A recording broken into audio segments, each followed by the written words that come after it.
Hello, my name is Fergal Maguire and I'm an advisor on the Dairy Beef 500 programme. So today I'm just going to look at know your numbers when it comes to terms of calf rearing. So look, how many calves can you safely rear in your shed? So look, when we talk about floor space, it's very important that you're not overcrowding the shed. If we overcrowd the shed, we're putting extra stress on the calf. So what we're talking is between 1.67 to 2.2 metres squared per calf. So at the earlier stage when the calf is 2-3 weeks old, we're looking at 1.67 metres squared. And then as the calf gets bigger and bigger, we go out towards 2.2 metres squared per calf.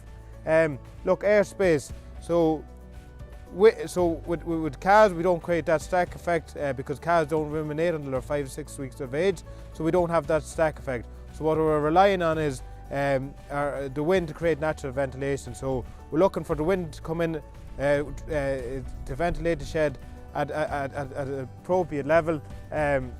We don't want too much wind coming in because it's going to create drafts. So what we'll be looking at is that there's enough airspace between 6 to 8 metres cubed. But what we're looking at controlling the airspeed. So when we're looking at ventilation, we're talking about Yorkshire boarding, which is the Rolls Royce, and then more exposed sites we'll be talking about vented sheeting.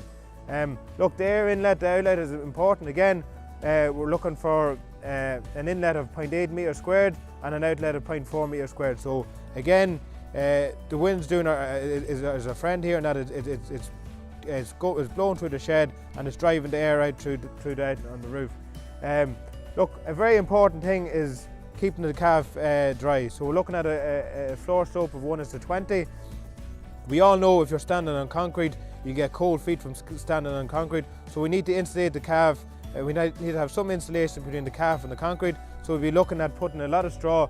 So what I'd be recommending is using around 1 bale per 8 calves per week. So look, we're trying to create that nesting effect. The calf thrives optimally at around 15 degrees. So look, we're trying to create a microclimate. The calf can do that if the straw is there. So look, straw is a cheap antibiotic because cows aren't getting stressed out. Look, if we're short on housing, we can look sell cows earlier than planned. And no point going into the market and trying to put 20 cows to the market at 2 weeks of age and expect them to sell well. What we're talking about here is building up a relationship with the beef farmer.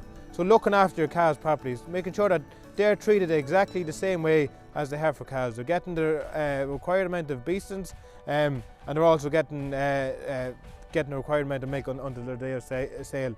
Because the dairy farmer is in the business for a repeat customer, so if he gets the name for producing a good healthy reared calf, he's going to get that business coming back year after year. So look, it's something that to build on is that sell your cows earlier than planned, but that's building up a relationship with the beef farmer. Again, when it comes to using beef bulls on the dairy herd, we're looking at dairy farmers to still look out for short gestation, easy calving, but also look at the beef mares as well. So in order to do that, we have a figure. It's the Dairy Beef Index, the DBI, and that's what dairy farmers should be looking at when they're selecting their bull calves. Look, we can move calves outdoors at 5 weeks of age, and that's one way to release the pressure on the calf sheds. Look, when we're turning out calves, what we'd be ideally looking for is in a sheltered paddock, and that there's a few days where a gap in the weather where it's nice, calm conditions for the calf. So look, take home message. Everyone should assess your requirements, see what can be done. So in some situations, we could look at maybe putting calf hudges on an empty silage slab, and that'll help remedy the situation. But we need to do it in advance before the calving starts because we won't have time then. So look, make alternative arrangements, and do not overstock existing facilities, because if we overstock facilities, it's putting stress on the calf, and likelihood we're going to end up with sick calves.